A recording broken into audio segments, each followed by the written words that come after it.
आपण सुरू करण्यापूर्वी एक छोटीशी नोंद. हा माहितीपूर्ण व्हिज्युअल गाईड आपल्यापर्यंत पोहोचवला आहे माइंडस्टेक्स फाउंडेशन ट्रस्टने. तर आज आपण सगळेजण बनणार आहोत मेटल डिटेक्टिव्ह. म्हणजे काय, तर आपण गॅस कटिंगमध्ये होणाऱ्या सामान्य चुका आणि त्यांची कारणं शोधून काढणार आहोत. चला तर मग हा तपास सुरू करूया. आता कोणत्याही चुकीचा शोध घ्यायच्या आधी अचूक किंवा बरोबर काय आहे हे समजून घेणं महत्त्वाचं आहे, नाही का? बघा, ऑक्सिफ्युअल कटिंगमध्ये दोन गोष्टी मुख्य असतात. एक म्हणजे प्रीहीट फ्लेम, जी स्टीलला कापण्यासाठी तयार करते, म्हणजे गरम करते, आणि दुसरी म्हणजे कटिंग ऑक्सिजनची धार, जी खरं तर धातू कापायचं काम करते. तर मग जेव्हा हे प्रीहीटिंग आणि ऑक्सिजनचा प्रवाह एकदम योग्य प्रमाणात असतो, तेव्हा एक परफेक्ट कट नक्की दिसतो कसा? चला, तो गोल्ड स्टँडर्ड कट पाहूया, जो प्रत्येक वेल्डरला हवा असतो. हे पहा, हा आहे तो परिपूर्ण कट. याच्या कडा बघा, अगदी धारदार आणि परफेक्ट काटकोनात आहेत. आणि ह्या ज्या कट लाईन्स दिसतात, ज्यांना ड्रॅग लाईन्स म्हणतात, त्या एकदम सरळ उभ्या आहेत. सगळ्यात महत्त्वाचं म्हणजे वितळलेल्या धातूचा थर म्हणजे स्लॅग कुठेच नाहीये. हे का होतं? कारण ऑक्सिजनची धार स्टीलचं इतक्या वेगाने ऑक्सिडेशन करते, म्हणजेच एका नियंत्रित पद्धतीने गंजवते आणि त्याला कापून काढते. चला, आता आपल्या तपासाच्या पहिल्या टप्प्याला सुरुवात करूया. अनेकदा ना, चुका अगदी साध्या बेसिक सेटअपमध्येच लपलेल्या असतात. चला तर मग त्या संकेतांचा माग काढूया. हा आहे आपल्यासमोरचा पहिला पुरावा. या धातूच्या तुकड्याची वरची कड बघा, कशी वितळून गोलाकार झाली आहे. हे एक अगदी स्पष्ट लक्षण आहे, जे थेट सेटअपमधल्या चुकीकडे बोट दाखवतं. आणि ह्या गुन्ह्याचं कारण अगदी स्पष्ट आहे. कटिंगची टीप कामापासून खूप जास्त उंच होती. बघा, प्रीहीट फ्लेमचं काम फक्त स्टीलला कापायला तयार करणं आहे, त्याला वितळवणं नाही. टीप जास्त उंच असल्यामुळे ऑक्सिजनची धार पोहोचायच्या आधीच प्रीहीट फ्लेमने वरचा सगळा पृष्ठभाग वितळवून टाकला. आता जरा या कटकडे बघा, किती खडबडीत आणि असमान आहे हा. यात खोल गेलेल्या खोबणी आणि वाकड्या तिकड्या ड्रॅग लाईन्स दिसतायत. मग या अशा अस्थिर कट मागे काय कारण असेल बरं?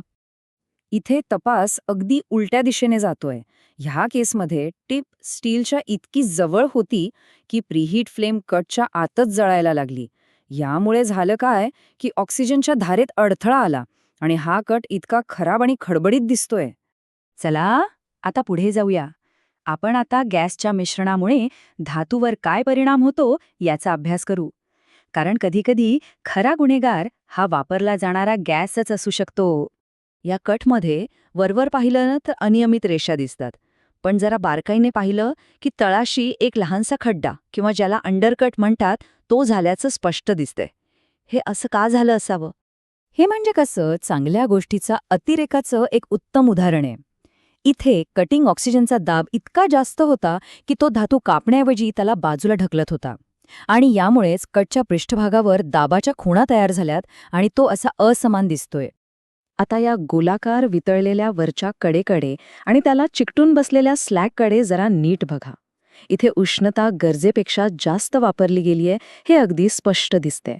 या मागचं कारण आहे अतिरिक्त प्रीहीट फ्लेम.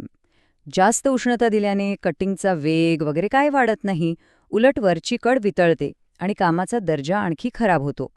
आणि यात फक्त आपला मौल्यवान गॅस वाया जातो, बस. आपल्या तपासातला एक खूप महत्त्वाचा घटक म्हणजे प्रवासाचा वेग. म्हणजे कटिंग करताना मशीन किंवा हाताचा वेग थोडा जरी कमी जास्त झाला तरी त्याचे परिणाम खूपच वेगळे असू शकतात. या कटची अवस्था तर बघा, वरची कड पूर्णपणे वितळून गोल झाली आहे आणि तळाशी वितळलेल्या धातूचे मोठे गोळे, ज्याला बीडिंग म्हणतात, ते तयार झाले आहेत. हे अगदी स्पष्ट चिन्ह आहे की काम खूपच हळूगतीनं झालंय. वेग इतका कमी होता की उष्णता एकाच ठिकाणी जमा होत राहिली आणि तिने धातूला व्यवस्थित कापण्याऐवजी फक्त वितळवून टाकलं. आता एक खूपच इंटरेस्टिंग तुलना पाहूया. एका बाजूला आहे थोडा जास्त वेगाने केलेला कट आणि दुसऱ्या बाजूला आहे खूपच मंद गतीने केलेला कट. या दोन्हींमधला फरक अगदी दिवस-रात्रीसारखा आहे. बघा, डावीकडे जो कट थोडा वेगवान आहे तो अजूनही गुळगुळीत आणि कामासाठी जाणण्यासारखा आहे. पण उजवीकडे मंद कटमुळे पृष्ठभाग इतका खराब झालाय की तो स्वीकारता येत नाही. यातून एक खूप महत्वाचा मुद्दा कळतो. मोठ्या प्रमाणावर काम करताना एक परिपूर्ण पण मंद कटपेक्षा थोडा वेगवान पण स्वीकार्य कट जास्त फायदेशीर ठरतो, कारण त्यामुळे वेळ आणि मजुरी दोन्ही वाचते. तर या सगळ्या तपासातून आपण अनेक चुका आणि त्यांची कारणं शोधून काढली. पण मुळात हे ऑक्सिफ्युअल कटिंगचं कौशल्य इतकं महत्वाचं का आहे? कारण ही एक खूपच अष्टपैलू आणि सगळ्यात जास्त वापरली जाणारी प्रक्रिया आहे. याची उपकरणं स्वस्त असतात, ती कुठेही सहज घेऊन जाता येतात आणि याच्या मदतीने आपण 1 मिलीमीटरपासून ते अगदी 1000 मिलीमीटर जाडीपर्यंतचं स्टील कापू शकतो. त्यामुळे यावर प्रभुत्व मिळवणं खरंच खूप महत्वाचं आहे. तर या व्हिज्युअल मार्गदर्शकामुळे धातूवर उमटलेले संकेत कसे वाचायचे हे आता आपण शिकलो आहोत. त्यामुळे अंतिम प्रश्न हा आहे की हे नवीन ज्ञान मिळाल्यानंतर पुढच्या कटवर सर्वात पहिला बदल कोणता केला जाईल?